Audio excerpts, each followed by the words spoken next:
When someone pulls away from you, don't chase them. Let silence be the mirror that shows them who they really are. They pulled away slowly and quietly, and now you're sitting there thinking, what did I do wrong? My friend, let me break a lie that's been fed to you for far too long. If someone creates distance, it doesn't mean you're supposed to close the gap. That's how you lose yourself. That's how you hand over your power. And today, we're not doing that anymore. Picture this. You're a lighthouse, strong and steady, rooted in the rock. Ships come and go. Some stay, while others vanish into the mist. But you never move. You don't chase the boats drifting away. You just keep shining. Eventually, the ones who wandered too far will look back and realize the only light that ever guided them was you.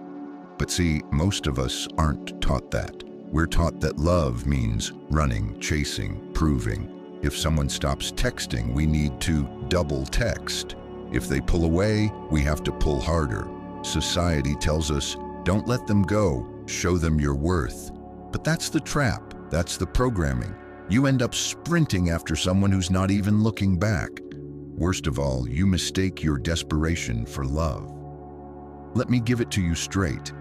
Chasing someone who pulled away isn't love, it's fear. And fear is a liar dressed in the costume of caring. Seneca once said, "We suffer more in imagination than in reality." And my friends, how true that is. You sit there spinning stories in your head.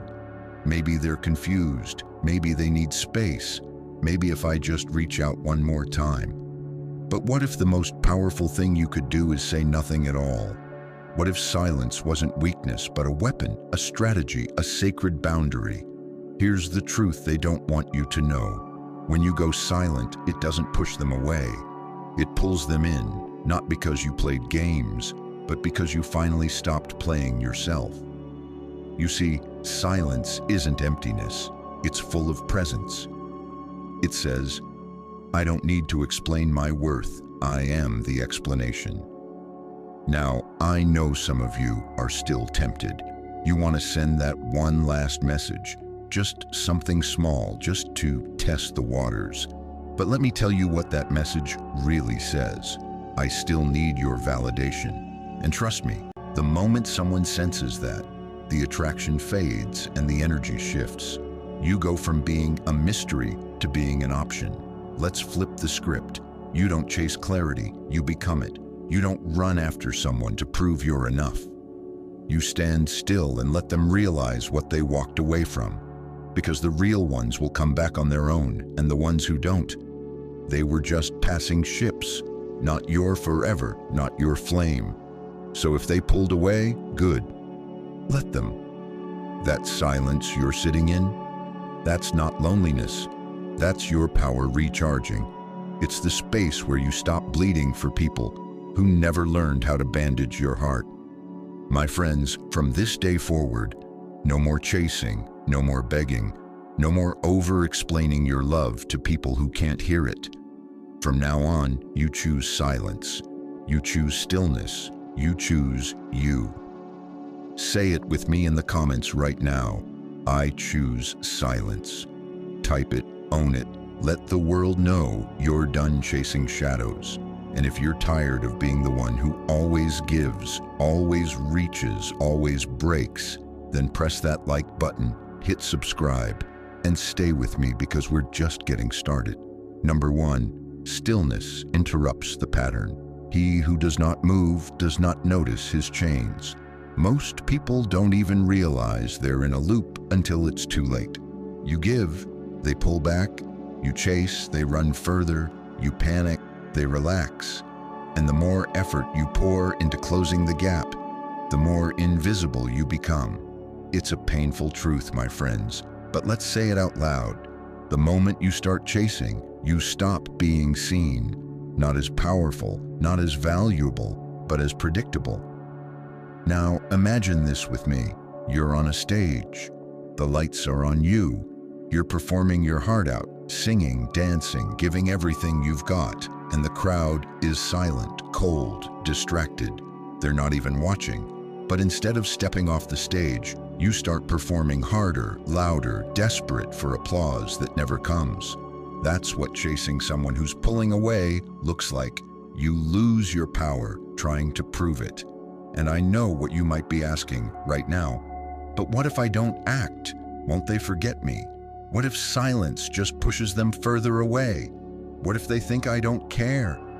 These questions come from fear, a fear that if you stop showing up, you'll disappear from their mind completely, a fear that your value is tied to your effort, a fear that stillness equals loss. But here's what nobody told you. Stillness doesn't erase your value, it reveals it. When you finally stop chasing, when you stop reacting, stop reaching, stop fixing, you do something most people are too afraid to do. You break the pattern. And in that break, something powerful happens. They notice the silence, not immediately, maybe not even consciously, but deep inside, something shifts. They were used to your warmth on demand, used to your presence filling the silence, but now that warmth is gone and the absence is deafening, they start wondering, where'd they go? Why aren't they reaching out? Did I lose them? That's the crack. That's where curiosity starts growing inside their mind. And curiosity, my friends, is the root of attraction. See, the world tells us a lie that if we want someone, we have to prove it. Constantly overgive, overtalk, overexplain. But let me challenge that today. You don't prove your worth by chasing. You prove it by not having to. Because anything that needs to be chased is already running away. Marcus Aurelius once said, "If it is not right, do not do it. If it is not true, do not say it." And chasing someone who doesn't make space for you, that's not right. It's not true. Deep down, you already know it. But yes, it's going to feel hard. Of course it will. Your nervous system is used to activity, used to trying, used to the chase. Stillness feels like failure at first. Silence feels like surrender, but it's not. It's self-respect. And if you can hold your ground through the discomfort, something beautiful begins to unfold. You rise, not loudly, not dramatically, but silently, like the sun over the horizon. You become the flame that doesn't flicker in the wind. You become the calm in the middle of the storm. You become someone they feel even when you're no longer speaking. And that's when the power flips. Because here's the twist. They were never in control. They were just responding to your energy. The moment you change the rhythm, the dance changes. The music stops, and now they're standing there in silence, wondering where the performance went. That silence, that's the moment they start looking for you, not because you pushed, but because you pulled away with grace. Stillness is not inaction. It's intentional power. It's the discipline to stop explaining, stop proving, stop performing, and just be. The strongest signal you can ever send is silence backed by confidence. So today, if you're tempted to break the pattern, if your fingers are hovering over the keyboard, if your heart is screaming just to say something, I challenge you to pause, breathe, lean into the stillness, and let it speak for you. Say it with me in the comments right now. I break the pattern. Type it, believe it, show them, show yourself. Show the world around you that you're not afraid to stop dancing when no one's clapping. Because what's coming next? Oh, it gets even deeper. We're not just sitting in silence. We're learning how to let it pull them back. Stay with me. You don't want to miss what's next. Number 2, chasing confirms their power. Silence breaks it. The moment you chase, you place the crown on their head and kneel before a throne they never earned. Let's be honest, folks. Chasing feels like action, like control, like you're doing something, but it's not. It's surrender dressed up in effort. It's fear wearing the mask of love. And every time you chase someone who's pulling away, you don't pull them closer. You push yourself lower, bit by bit, breath by breath, text by text. You teach them that your presence depends on their attention. Let's picture this. You're at a poker table. You've laid all your cards out, heart face up, loyalty in your hands, your intentions clear. But the person across from you, they're sitting back, cool and unreadable, barely playing. And what do? You start throwing more chips, more energy, more affection, just trying to keep them in the game. But here's the kicker. They already folded, and you're the only one still playing. That's what chasing does. It turns love into a transaction.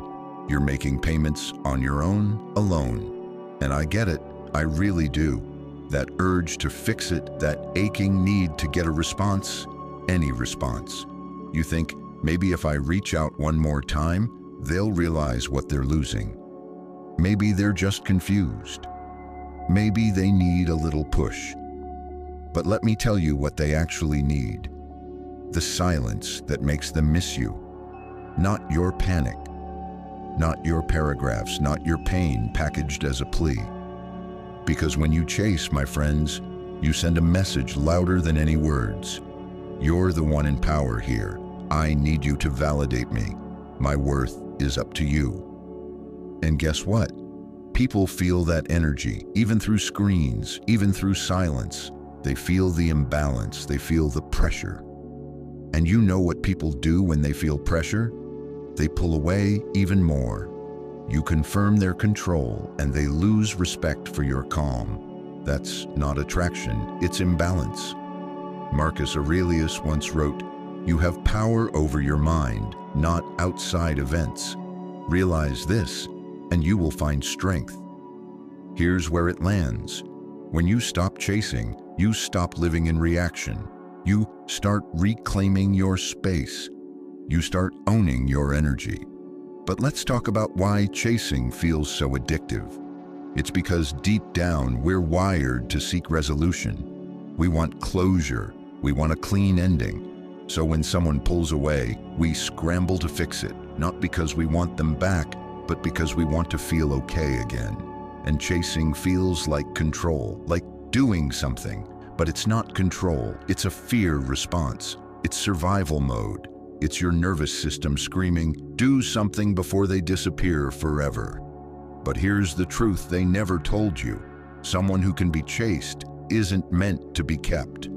And someone who pulls away the moment you stop entertaining them wasn't rooted to begin with. You're not losing anything by going silent, you're just finally seeing what was real and what was dependent on your performance.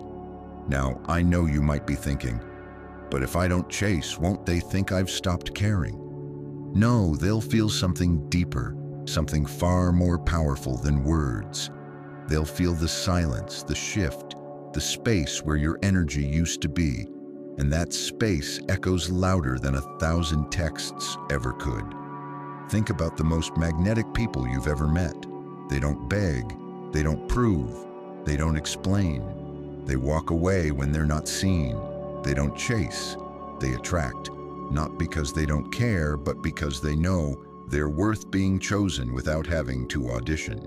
You're not here to fight for crumbs, you're here to be a feast. And if someone pulls away in the middle of being loved right, that's not your cue to run after them. That's your signal to stand still and let the wind take what was never rooted. The moment you stop chasing is the moment the power dynamic resets.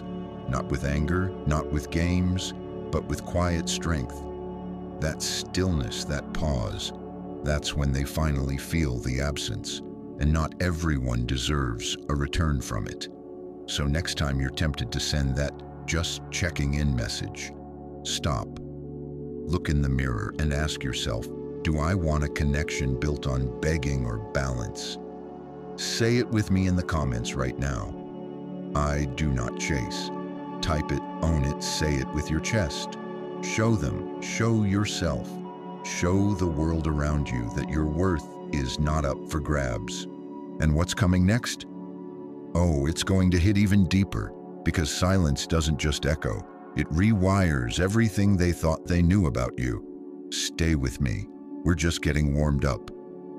Number 3, the mind obsesses over what goes quiet. What we ignore begins to fade, but what suddenly goes silent is what we can't stop thinking about. Let me tell you something real, folks. Silence haunts people more than noise ever could, especially when that silence comes from someone who used to show up with presence, warmth, and effort. See, when you were giving, calling, texting, loving, they got used to it. Your energy became their background music, always playing, always there. But the moment it stops, the silence becomes deafening. Picture this. You're sitting in a room with a fan humming in the background. You don't notice it after a while. It just becomes part of the space. But then, click, it turns off. And suddenly the silence feels thick, almost eerie. You feel the absence of something you didn't even realize you were depending on. That's exactly what happens when you go silent after being emotionally present for someone. And here's the kicker. The human mind hates unanswered questions. It spins, it replays, it obsesses. When you go quiet, you don't just disappear, you leave a gap. And the mind doesn't leave gaps alone. It fills them with questions, doubts, and curiosity. Why did they stop texting? Did they lose interest? Did I mess up? Are they gone for good? Now they're not just thinking about you, they're trying to figure you out. And that's when you shift from being seen to being felt. Not because you made a scene, not because you begged for attention, but because your absence created a mystery. And let's be real, mystery is magnetic. People are drawn to what they can't fully understand, what they can't predict, what suddenly shifts and doesn't explain itself. When you stop reacting, when you stop chasing, when you just vanish with calm stillness, you become a question they can't stop asking themselves. But let's talk about the fear that tries to stop you from being silent. That voice in your head says, if I don't reach out, they'll move on, they'll forget me, they'll think I don't care. And that's fear lying to you. Because silence, when it's rooted in self-respect, not ego, not spite, but real peace, is unforgettable. Marcus Aurelius said, the soul becomes dyed with the color of its thoughts. And when you remove your presence, you give their soul a moment of clarity, a moment to be colored not by your attention, but by the echo of your absence. And here's the truth that stings. They didn't appreciate you while you were available. They didn't feel the energy you were pouring in daily, because presence, when constant, becomes background noise. But silence is a wake-up call. Now look, my friend, this part isn't easy, especially when you're the one who used to be the giver, the one who kept the connection alive, the one who reached out first. You'll feel the urge to check in, to just say hi, to keep the peace. But what you're really doing is rescuing them from the very discomfort they need to feel in order to wake up. Let them feel the shift. Let them feel the tension. Let them wonder why the rhythm changed. That discomfort, that curiosity, that's what breaks their ego and opens their mind. That's where the obsession starts, not with noise, but with your silence. And don't confuse silence with passive waiting. This isn't about hoping they come back. This is about reclaiming your peace and making room for someone who doesn't need to lose you to recognize you. But if they do come back, let it be because the silence pulled them, not because your fear pushed you to chase. You don't need to remind them of your worth. Your absence is doing that for you. Every day they don't hear from you is a louder message than any "I miss you" text you could have sent. So next time you feel the itch to explain yourself, stop, breathe, smile, and let the silence do what your words no longer need to say. Say it with me in the comments right now. My silence speaks louder. Type it, claim it, show them, show yourself. Show the world around you that you're not afraid to go quiet in a world addicted to noise. Because what's coming next? It's not just silence, it's strategy, it's detachment, it's power. And trust me, they'll feel it. Stay with me, we're only getting started. Number 4, when you go silent, they hear their own echo.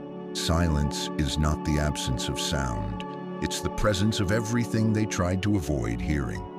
You want to know what really haunts a person? It's not your words, it's not your long explanations. It's not the text you rewrote 10 times trying to sound just right. What truly lingers in someone's mind is your silence. Not the cold, petty kind, not the manipulative kind, but that calm, detached silence that speaks one loud truth. I no longer need to convince you of my value. See, when you go silent, something strange happens, something powerful. Suddenly, all the noise they were using to distract themselves, scrolling, friends, false confidence, goes quiet too. And what they're left with? Their own echo. The jokes they used to send you now land nowhere. The thoughts they used to bounce off you receive no reply. The comfort of knowing you were just a text away is gone. And they don't just notice your absence. They start to feel uncomfortable in it. Why? Because your silence becomes a mirror, and not everyone can handle what they see. When there's nothing left to reflect back, their ego now takes center stage. I know what you might be thinking, but if I go quiet, won't they think I'm done? Won't they just move on? And that's the fear talking again. The part of you still operating under the lie that your presence is what holds people in place. But let me hit you with a truth bomb. If your silence makes them leave, they were never staying for the right reasons. And if it makes them think deeply, reflect, and question, then congratulations. You didn't push them away, you pulled them inward.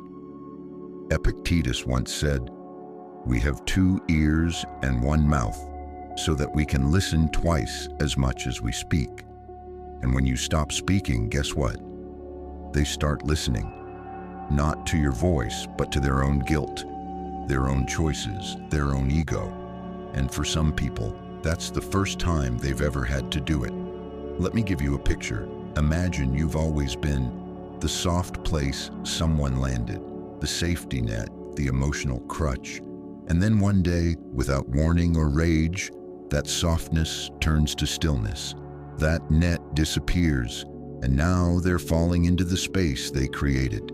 That's when they hear it, the echo of their own silence, the reflection of how little they gave, how much they took, how one-sided the effort was. And that echo, it doesn't go away easily, it loops, it haunts, because nothing screams regret louder than a love they took for granted, now gone without explanation.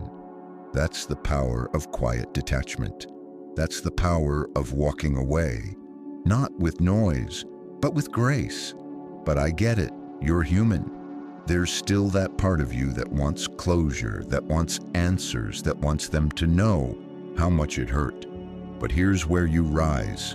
You let the silence say it for you, because silence has a way of delivering messages.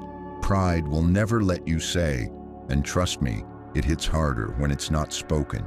Here's the truth no one likes to admit. If they had respected you fully, they wouldn't be wondering where you went. They'd be wondering why they didn't hold on tighter while you were still there.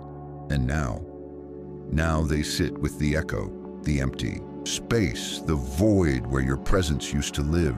They'll scroll through old messages. They'll replay your voice in their head. They'll think back to how easy it used to be when you were always just there. And that's when the regret begins to settle. Slowly, quietly, in the same silence you once sat in, hoping they'd notice. So don't break it. Don't shatter the silence just because you're uncomfortable. Let them feel it. Let them hear it. Let them sit with themselves and their decisions.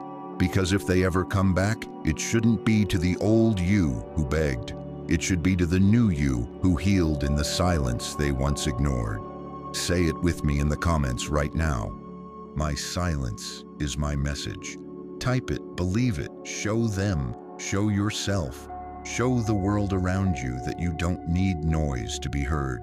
And if you think that hit hard, wait until we talk about what your detachment really reveals about them. Stay with me. The silence is just getting louder. Number 5, your detachment reveals the imbalance. The moment you stop carrying it, they realize it was never mutual weight. It was your strength disguised as their comfort. Let's be real, my friends. Detachment is not punishment, it's revelation. It's the moment the illusion fades.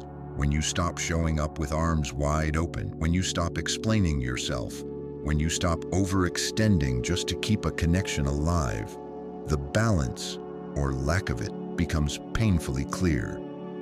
And that's what silence does. It holds up a mirror they can't avoid.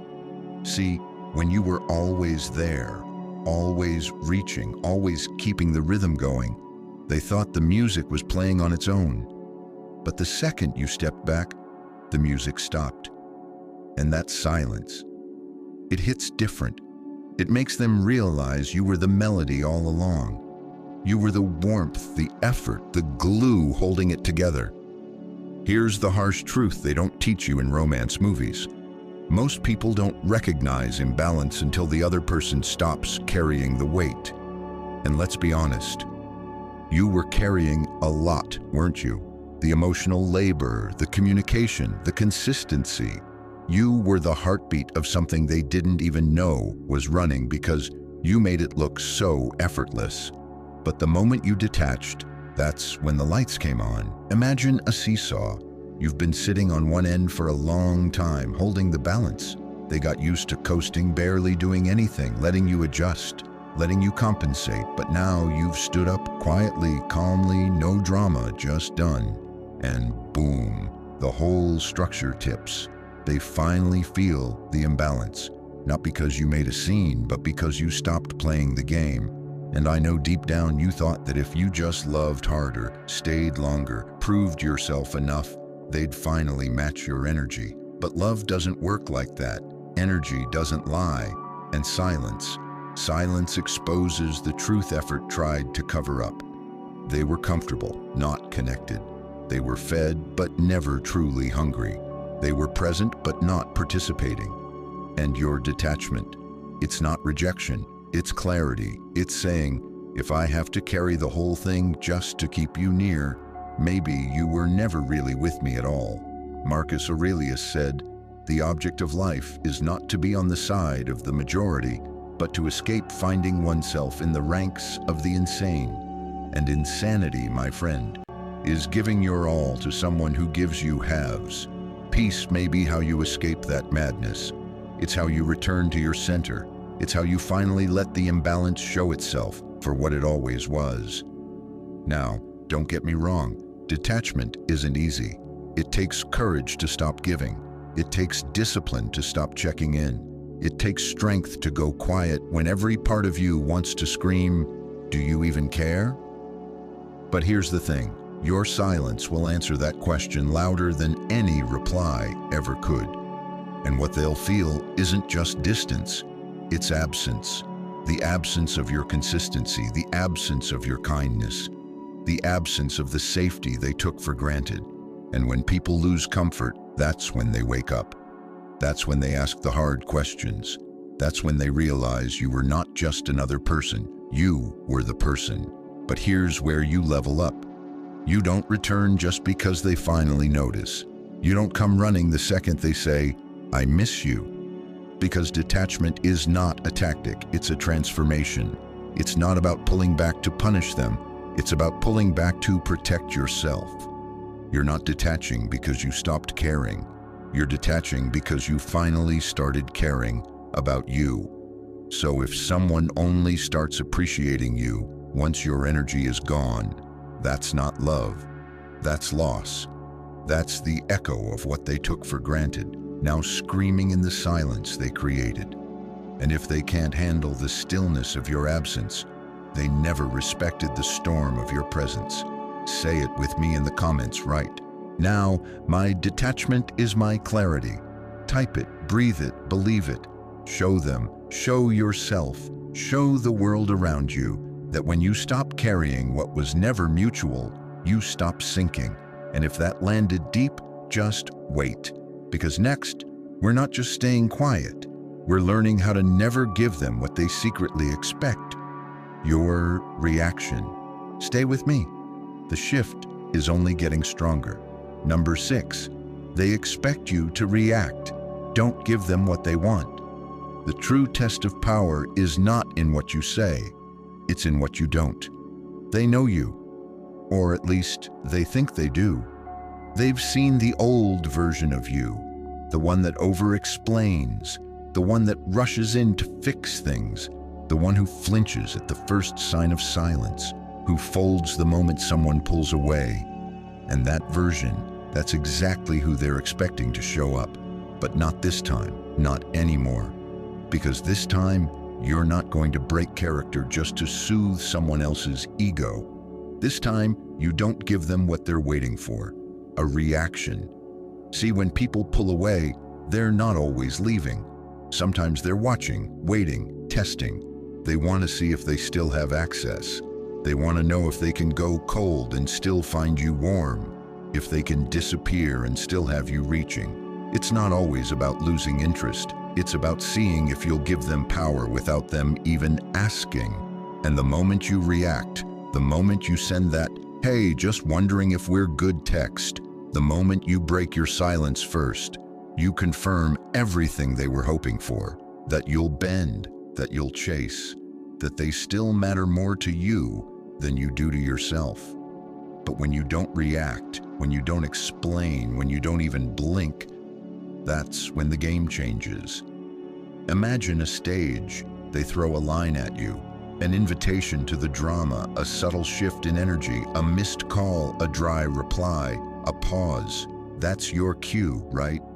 That's when the old you would have stepped into the spotlight and started performing again. But now, you don't even walk onto the stage. You let the silence be your line. You let stillness be your script. And trust me, that throws them off more than any confrontation ever could. Because people expect noise, they expect emotion, they expect a reaction. Why? Because that's what they feed off of. Attention, even negative attention, is still attention. And when they don't get it, that silence starts to mess with them. They start wondering, wait, why aren't they reaching out? Did I go too far? Are they done with me? They spin in their own confusion, not because you shouted, but because you didn't say a single thing. And that confusion, it's not your punishment, it's their consequence.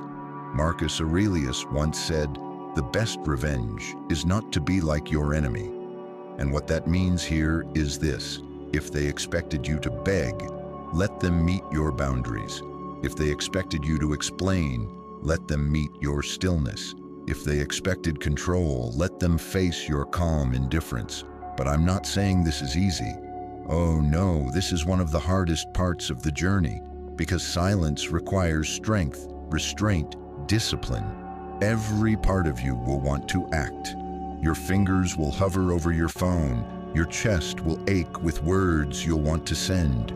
Your mind will say, just one message won't hurt. But remember this, every time you react, you give away a little more of your power. And every time you stay silent, you take it back. You're not here to entertain people's egos. You're not here to beg for clarity they already have. You're not here to chase confusion. You're here to protect your peace, to guard your energy like it's sacred, because it is. If someone pulled away and expected a reaction, don't give them what they want. Give them what they need, a reality check. The experience of what it feels like when you stop showing up for the role they cast you in. And if they don't get it, if they label your silence as petty or immature, let them. Because silence backed by confidence isn't immaturity. It's maturity at its highest form. So when that urge hits, when the need to respond rises, when you feel yourself reaching for your phone, stop. Take a breath, ground yourself. Say it with me in the comments right now. I don't react, I rise. Type it, claim it, show them, show yourself. Show the world around you that your peace isn't up for negotiation. And trust me, when they return, it won't be to the person they once controlled. It'll be to the version of you that refused to flinch. Stay with me. What's coming next is the return they never expected and the you they never saw coming. Number 7, when they return, they'll face the version that didn't flinch. the strongest version of you is the one they thought would break but didn't. They always circle back, don't they? Not with a grand apology, not with fireworks. Most of the time, it's subtle, a random, "Hey, how have you been?" message, a story, reply, a song shared that just so happens to remind them of you. They test the waters like nothing happened, as if the silence you sat in wasn't soul-crushing, as if they didn't vanish when all you did was love them with everything you had. But this time, my friends, they're not walking back into the same house they left, because the version of you they abandoned, that version is gone. That version died in the silence, the one who used to wait, the one who over-explained, the one who lost sleep wondering if they were coming back. That version was buried in every unanswered message and every overthought memory. And now they're face to face with someone new, someone unbothered, someone calm, someone who didn't flinch. Let me paint the picture for you. They left you in the storm, watched you drown in the silence. But instead of sinking, you learned how to breathe underwater. You built strength in the chaos. You healed without applause. And when they finally decided to look back, they didn't find desperation. They found distance. That cool, collected, untouchable energy that comes from finally choosing yourself. That's the power of silence. It doesn't just protect your peace, it transforms you. You see, they expected to return to the same rhythm, to pick up where they left off, to hit play on a story they paused without asking. But now the music is different. The energy has changed, and they don't know how to move in it, because you're no longer reacting, you're observing, you're measured, you're grounded. And that energy, that stillness, it's magnetic and terrifying. Terrifying because it reflects something back to them. They're not in control anymore. And let me be clear, this isn't about playing games. This isn't about being petty. It's not about revenge. It's about alignment. It's about knowing that you don't let someone walk back into your life through a door you had to rebuild from scratch. Marcus Aurelius once said, "Waste no more time arguing what a good man should be. Be one." That's what you've done. You didn't argue, you didn't beg, you became. You became someone they didn't recognize because the real you had been buried under all that effort you made trying to keep someone who was never sure of you. Now here they come, testing for cracks, hoping the silence was temporary, hoping you're still the person who can't resist their attention. But this time, you don't fold, you don't chase, you don't even flinch, because they're not talking to the same soul they walked away from. They're talking to the version that found peace in solitude, the version that stopped performing, the version that sat in the pain and didn't let it poison them. This version of you doesn't need them to explain their absence, doesn't need closure, doesn't need validation. You've already closed that chapter with grace, and now the pen is in your hands, not theirs. And yes, it might still sting a little when you see their name pop up. That familiar pull, that small part of your heart whispering, maybe they've changed. But let your soul speak louder. Maybe I have. Because if someone has to lose you to value you, they didn't value you at all. They valued access, comfort, control. And now that it's gone, now that you're not so easy to reach, now they're paying attention. But attention isn't affection, and effort isn't love unless it's consistent. So when they return, don't go running. Don't hand them the same version of you they once walked away from. Let them meet the silence. Let them feel the difference. Let them earn the right to stand in your energy again, if you even want them to. Say it with me in the comments right now. I didn't flinch. Type it, feel it, show them, show yourself. Show the world around you that you're not the one who panicked when they disappeared. You're the one who evolved. And what's coming next? It's not about them anymore. It's about the final stage, the truth bomb, the win you didn't even know you already had. Stay with me, because whether they come back or not, You already won.